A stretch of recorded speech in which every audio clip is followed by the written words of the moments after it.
Call me Old Man Wade. Damn you, old man! Wait. Old ass man. Shut up, old man. You smell like fart. No! Old man. He's so old, he got a podcast on cassette. Fuck, you're old. Damn it, Wade.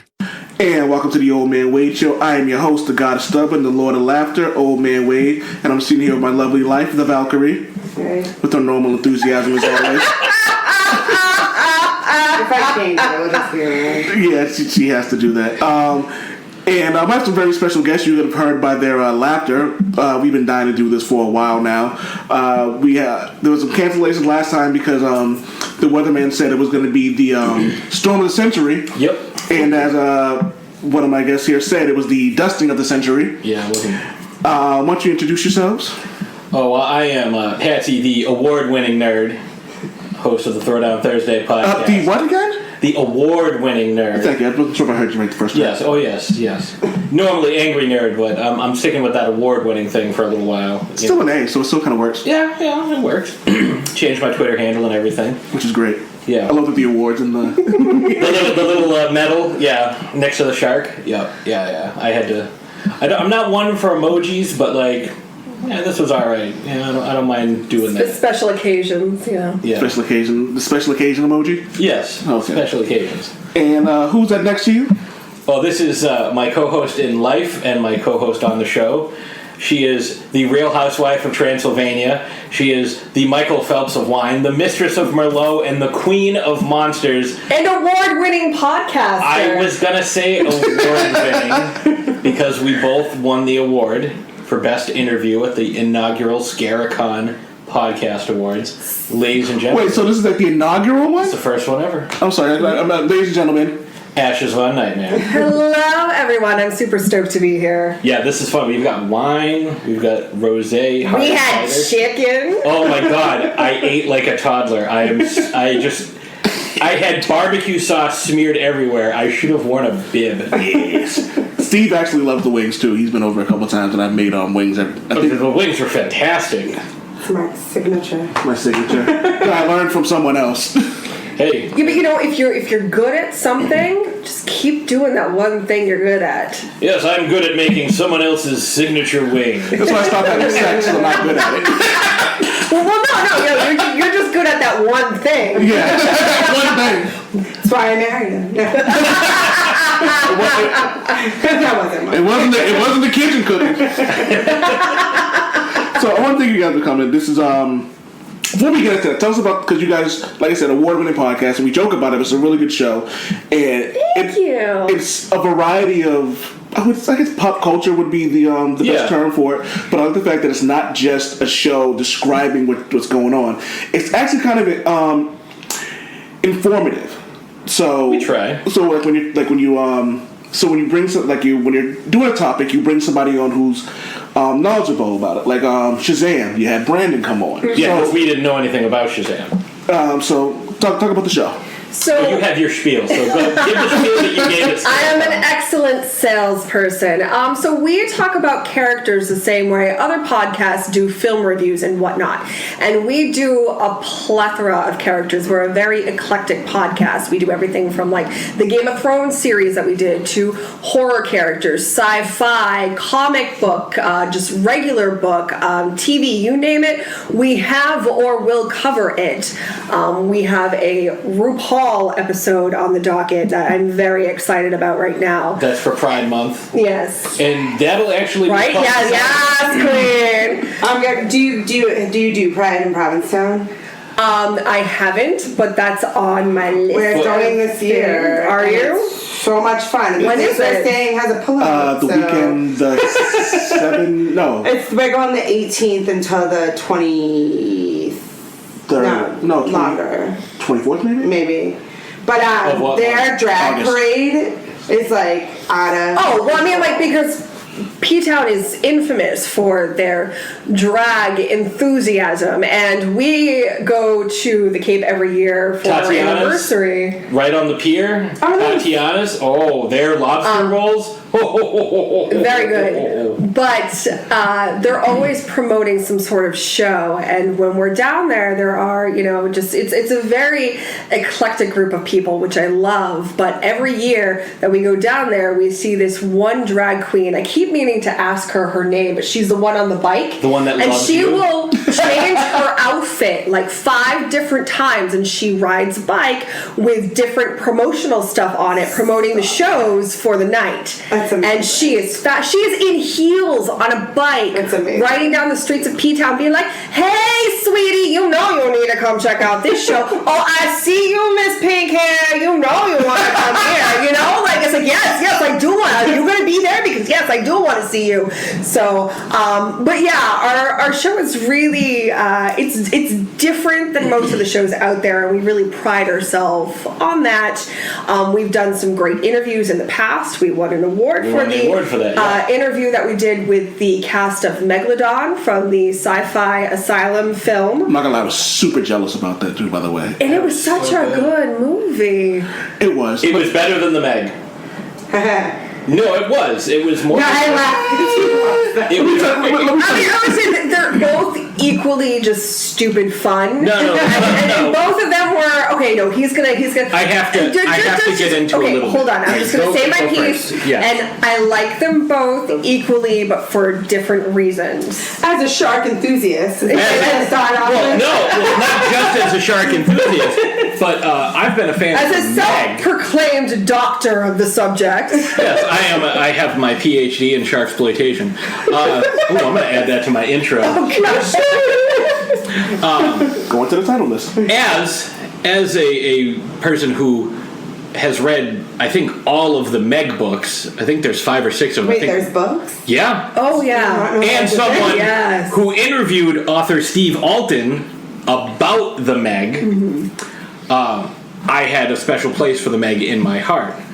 But what the movie did and what the story was, it veered in several different directions. And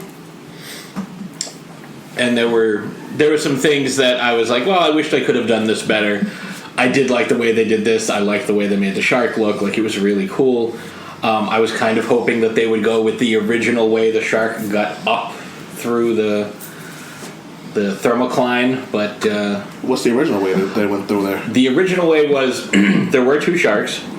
The male was tangled up in. They were doing some deep sea research, and the male was tangled up, and it suffered some injury. So as it suffered its injury, the female found it and was devouring it. But as it was devouring it, it was covered in all the hot blood from the male's body, and so as it was going up from the thermocline, I kind of enjoy that better as well. as it's going up through the thermocline, because as you get deeper, the water gets colder and colder and colder. Oh, so the hot blood. So the hot blood protected it until it could get to a more temperate level. And also, as you've seen, I'm sure anyone who looks at deep sea animals, not only are they bioluminescent, they're pale and they're blind, because there's no light at the bottom of the ocean. These sharks were neither pale nor blind. Fair enough. So that's a couple of the things that, okay, I wish they would have done this different. I did like the way they made the shark look in Megladon. And, see, this is the thing I have. I know. This You didn't know I wish this was on video, because the pause and the setback and my expert opinion. Well, no, it's not that. It's. We need to get you a shark monocle. I know. I should feel get like monocle. you- A sharnacle. A sharnacle, yeah. A sharnacle. Well, here's the thing with these lower budget movies. Just because a movie has a lot of money doesn't make it good. If Geostorm didn't have Gerard Butler and Ed Harris and Andy Garcia in it, What movie is this? Geostorm, I don't even know if we've seen that. I just watched it recently. If it didn't have a $100 million budget, it would have been produced by the Sci-Fi. Asylum. Oh, and wow. played on Okay. Let me tell Sci-Fi. you, we can count on one hand how many good movies Gerard Butler's been in. That's fair. Rain of Fire, 300. How to Train Your Dragon. Oh yeah. I've never seen those. He plays the chief. He plays Jay Baruchel's dad. I've heard. Oh, law-abiding citizen. Law-abiding citizen was real good. Yeah. I guess P.S. I love you. I didn't see that one. He was good. I don't have the best opinion about Katherine Heigl, but he was good. Isn't Katherine Heigl a douche? Yeah, from what I've heard, I don't know her, so I know she I had also a few choice words don't- about Seth Rogen. Think she's really that talented. attractive. But again, that's just my opinion, and my opinion does not reflect the opinions of the show. Right. Oh no, I agree. Okay, it does. I just, But the point is, when you have, and we learned this, well, not learned it, but it really hit home when we were talking to the Megladon folks. When you have a smaller budget, you don't have an unlimited amount of time to reshoot and redo and go over on and on and on and on all these different, scenes. It's like, okay, we have X amount of time, we have to shoot this in a week. Yeah. So if we're gonna do this scene, and it's a complicated scene, you have to get it right the first time. right, so it's like all of the actors have to be on their A game, they need to know their lines, they need to hit their marks. Which is why on their DVDs and Blu-ray releases, you really don't see like, oh, here's our blooper reel. Here's like 3 hours of Because there's no deleted time for scenes that we did. Right. You have to get it right. Right, because That's they're... kind of a lot of stress. Like, It that is. must be like So, crazy. and that's what you got to think. It's like we just talked to the guys from Bad CGI Sharks. Their budget was like $6,200. And one of the scenes they talked about, if you look at their credits, it's like to the people on... Wait, 6,200? Yeah. Yeah. Not 62,000. Nope, $6,200. How do you make a movie? The majority of it went to CGI the and CGI Shark. the crew, yeah. But it was Yeah. it's like, all right, here's our, If you have really good friends who are willing to put in the time, pro bono, Then you're good. and it's difficult because they were telling us about this scene, because I was like, tell me about in the credits where it says to all the people on the beach at this time, go fuck yourself. And I'm like, what prompted that? And they were saying they had gotten a permit to film on the beach. People are assholes. But filming on the beach doesn't mean okay, we'll provide you a security detail, we'll do this, we'll block this off. So if you're filming a big budget movie and you're like, okay, we have our security and we're going to be filming on this street, no one's going to get close to Johnny Depp filming a scene at a diner or something, or Ryan Reynolds recently filming in I get Framingham. close to him. But I'm just saying, We're not talking about what you did Tuesday night, okay? they'll have security details and barriers and all this stuff. What's the Iglesias song? Ryan Reynolds can love, he can run, he can hide, but he can't escape my love. Oh. That's fair. But yeah, Old Man Wade's coming for you, Blake Lively. I mean, Crazy, boom! but you can't, with these guys, they were like, yeah, we had a 6-person crew. 3 of us were on camera, 1 guy's doing sound, 1 guy's operating the camera, and now we have 1 guy that's trying to keep everybody out of the shot. Wow. And it's impossible because it's like a beach in California. So how much of a douche do you have to be in a situation like alright, that? wait. Do you know where you live? Yeah, I know. Okay. I know. Never mind. Well, they said they had this really old lady. They had this really old lady that was like, I'm in the middle of doing my yoga. Oh, Jesus! What are you doing over there? Nothing. Go fuck yourself. It's amazing. Yeah, So how did you guys end up getting that interview? What? the same way I get most of my interviews. Hey, I'm interested in what you are doing. Do you want to come on my show? Oh, that's very cool. And what's cool is, we actually have a really good relationship with Dominic Pace, the actor from Megladon. Yep. And now we have a really good relationship with the guys. Majama. Yeah, Majama, that's the director. Matt and Jason Ellsworth and Matteo Molinari. Who did Bad CGI Sharks. And yeah, it's just, kindness goes a long way. Yeah. And we appreciate all forms of art. Fair. And that's, and ultimately that's what it is, because art is in the eye of the beholder.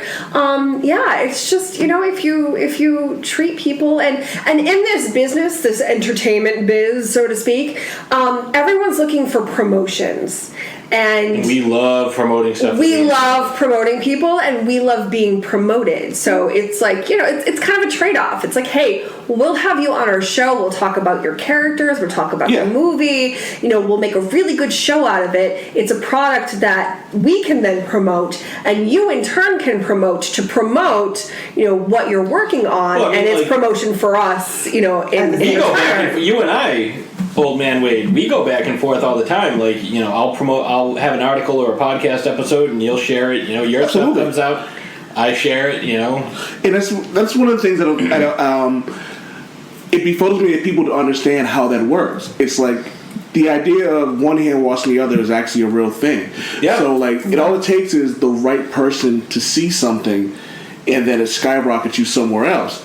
And then the people who helped you, once you're at a certain level, you're not going to leave those people behind, because they were crucial in your rise to stardom, or whatever you want to call it. Especially when you become friends with them. Yes. I think that's what's so great about this is we have the opportunity to, and I'm just talking about podcasting in general right now, we have the opportunity to meet so many people and befriend so many people who do a variety of different podcasts. There is a podcast for everything out there. Mm-hmm. It's not just true crime or movie reviews. There is something for everyone. So, it's this kind of cool, almost underlooked, section of the entertainment industry that, not a lot of people, I know podcasts have gained a lot of momentum over the past couple of years and have, really risen in popularity. A lot of people are starting their own podcasts at this point, which, and in my opinion, if you want to start a podcast and you have a really solid idea,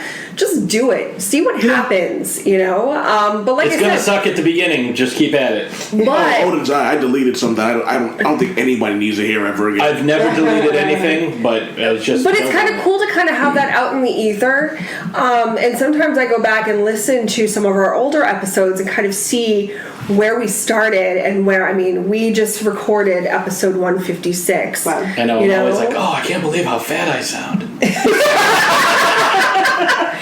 But it's cool to see that kind of development and growth and almost confidence that you get behind the microphone. We all know, we all have faces for radio, but sometimes, it takes a little bit of confidence boosting to really get comfortable and try to fill that dead air, and really try to come up with good content and...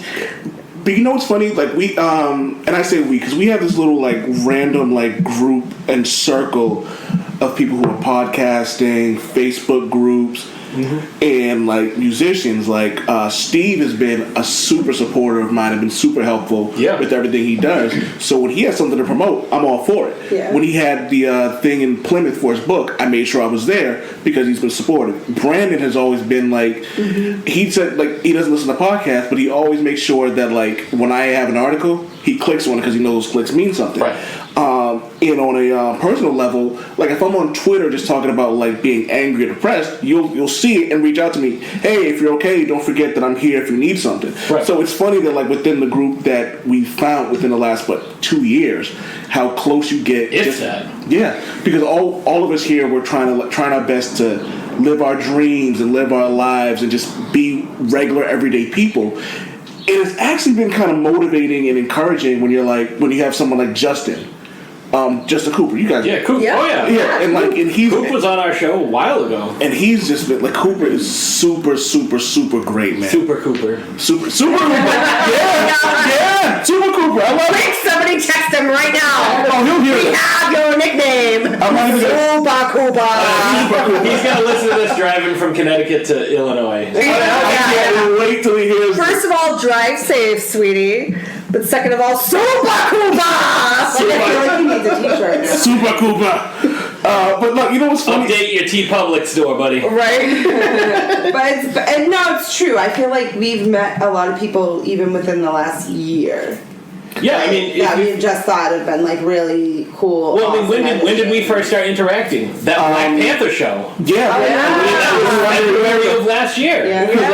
Because Brandon because you posted, I think, on your page. It was like, hey, does anybody know anybody who knows Black Panther? And Brandon tagged me. Yes. And we were like, do you want to come on the show? We're like, absolutely. And we knew nothing about you. We knew nothing about you at that time, and we're just like Skyping you in, and we had a fucking blast. Yeah. Well, it's funny because I know Brandon from like when I was in my 20s, like when I was really young, like.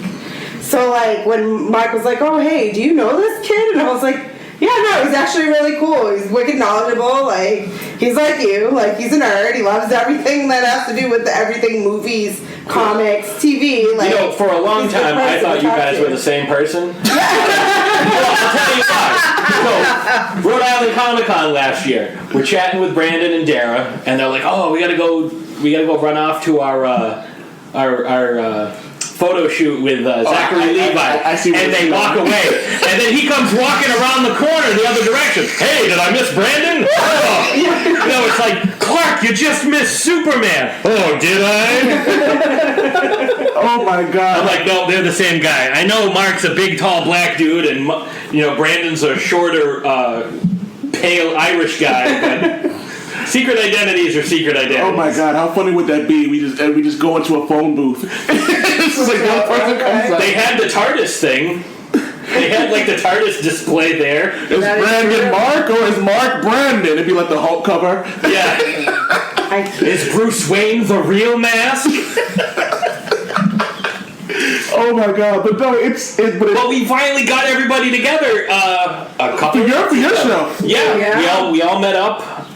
What's the name of that show again? Throwdown Thursday. When's it come out? Oh,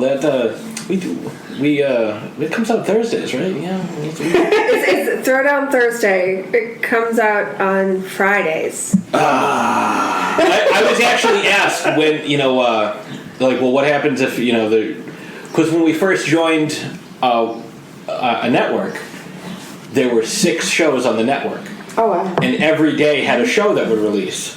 And they're like, well, Thursday just happened to be available, so like, all right, we can put the show out on Thursday. And I was like, they're like, well, what happens if it was Friday? And I'm like, I would probably call it the Friday Fracas. I don't know, something fucking. But we're actually about to hit our 3-year anniversary on the 25th. Wow. Our baby's gonna be 3 years old. Awesome. Well, the whole reason We have a toddler. I wanted to start a Does it talk podcast. back and tell you no? I really wanted to As start I'm a pointing show. to Patrick because this is radio and you can't see what I I'm am. gesturing right now.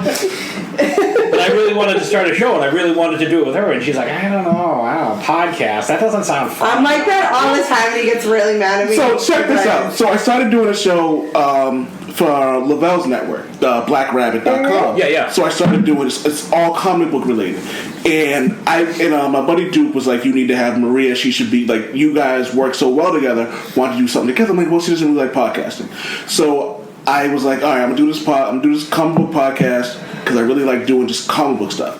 And I asked Lavelle, he's like, I'm all for it. First one I did solo, and it went better than I thought it would.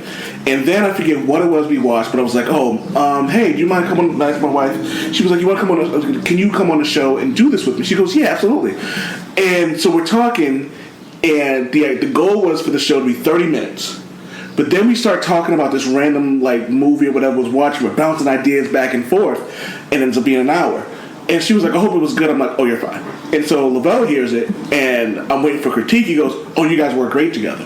And she doesn't think she's good. She's fucking great on this stuff. She said the same thing her first couple of episodes. Like, she was on episode 3 and 4, or right around there. Yeah, 3 and 4. We were like the first guest we ever had on. I was very nervous, so those episodes are great content. We did Mary but Poppins a little, and Frankenfurter from... little iffy. How do you do? I see you met my faithful handyman. Which I still need to. I want to go to that show so bad. I'm dressing as Frankenfurter too, by the way. I feel Oh like my I have god! to. Okay, so Yeah, this like costume and October, everything. I try to hit up as many Shadowcast. Shadowcasts as I possibly can in October, and so we should absolutely go. I would one. totally do it. We did one... We should go. We did I dress up as Columbia in her it. pajamas with the Mickey Mouse ears. And that's how she met Tim Curry, when she met Tim That's Curry.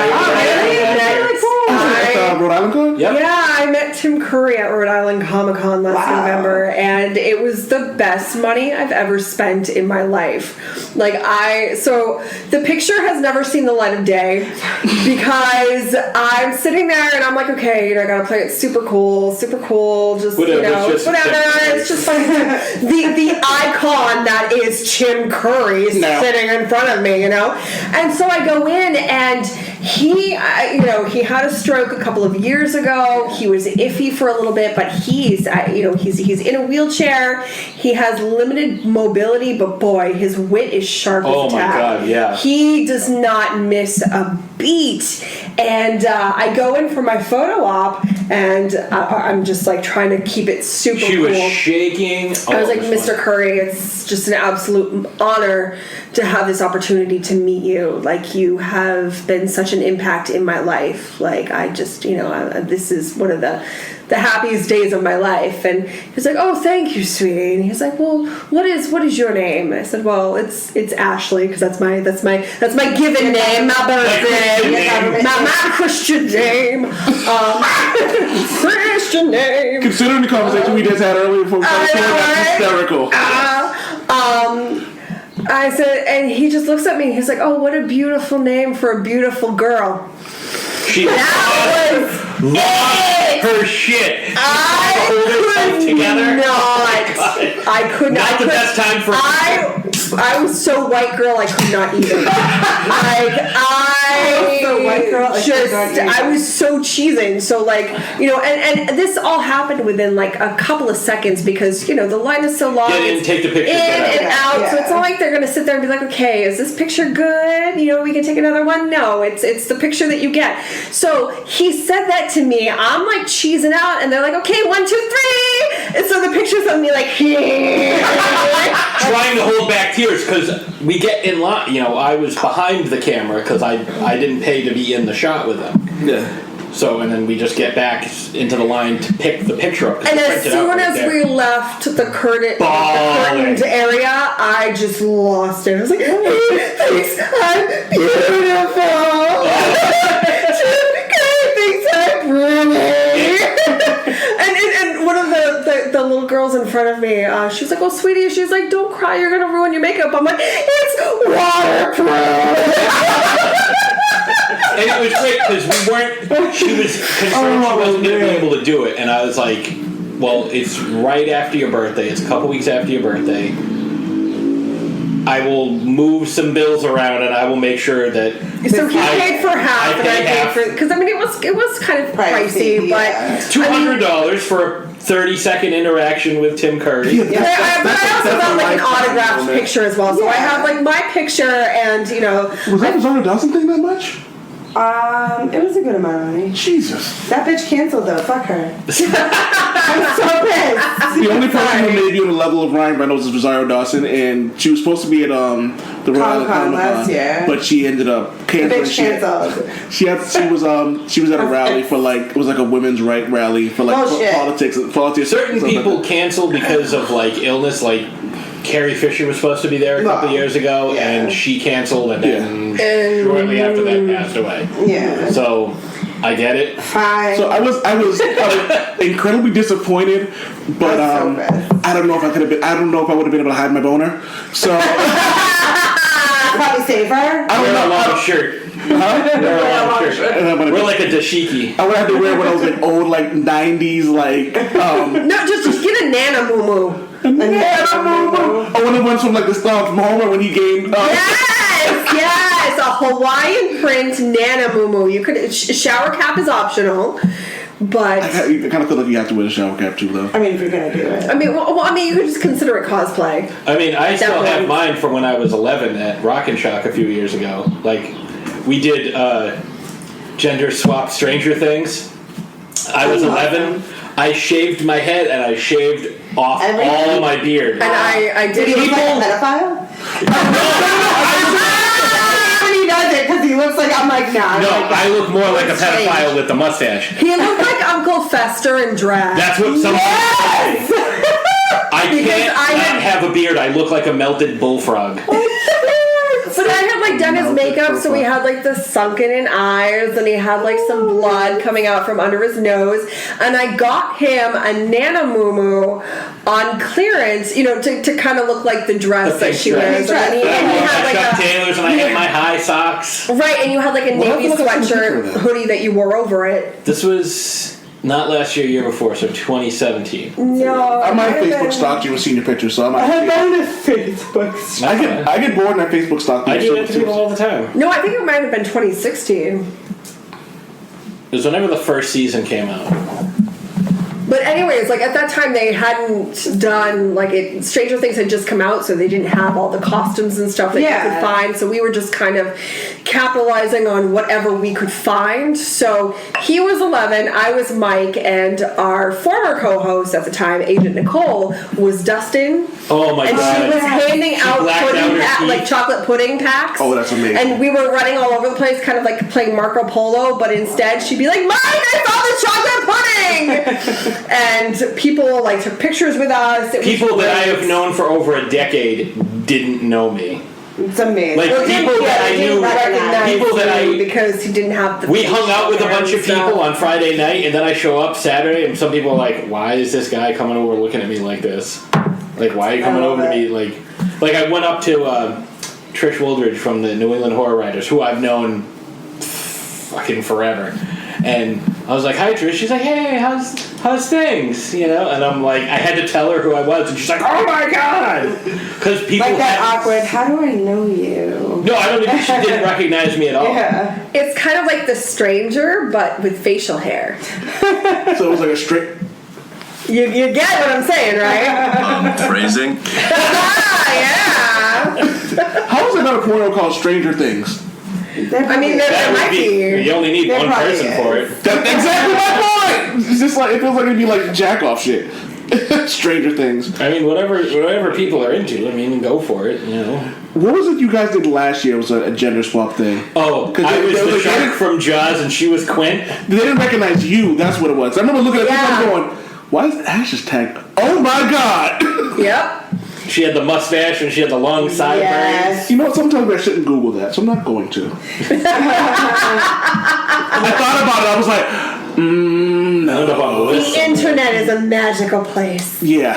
I'm sure you could find it. No, I'm all set. No, I was the shark, and I ruined my shark costume. It was like 5-6 years old at this point, and it was fraying and getting old. And it was.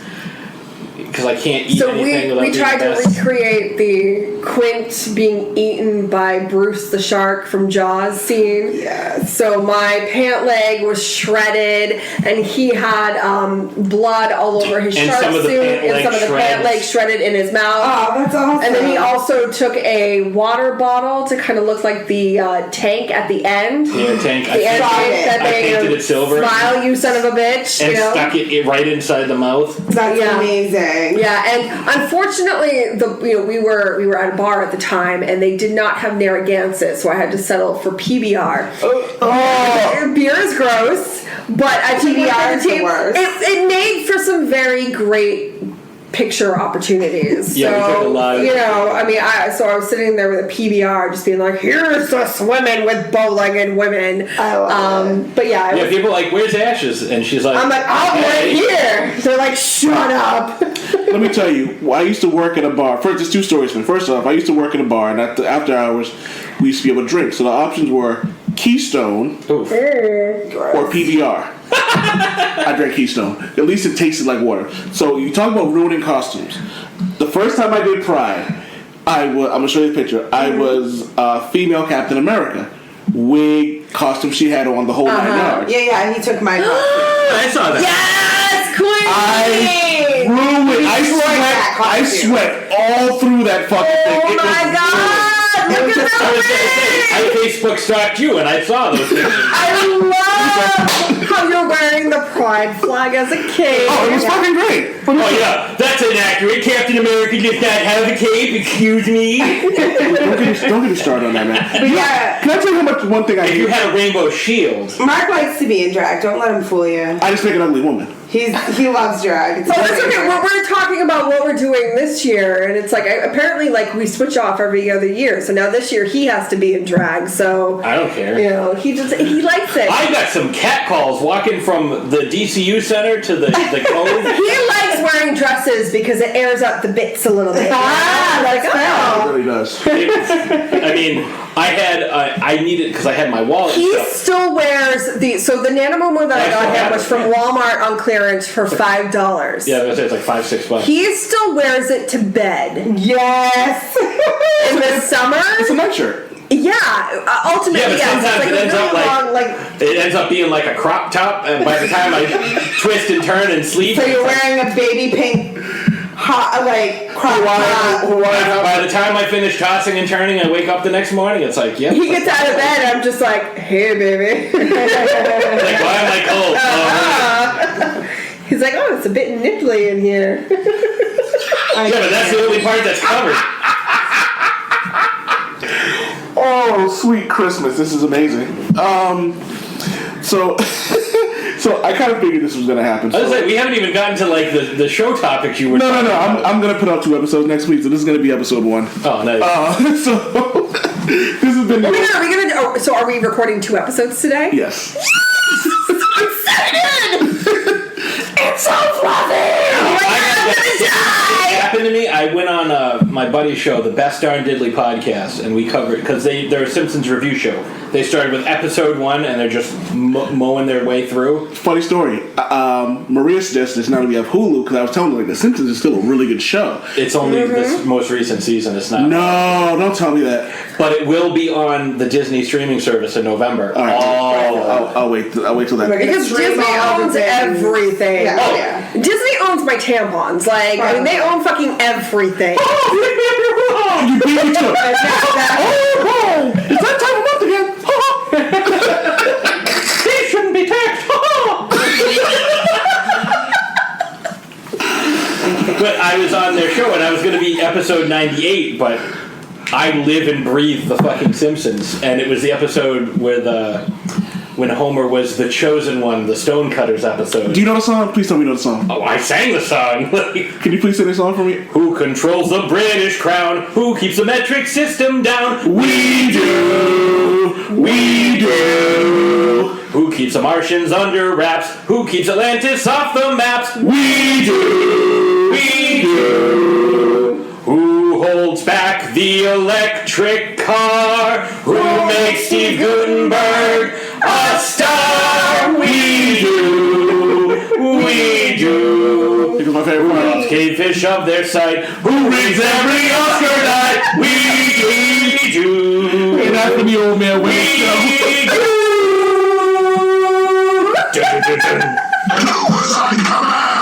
Damn it, Wade.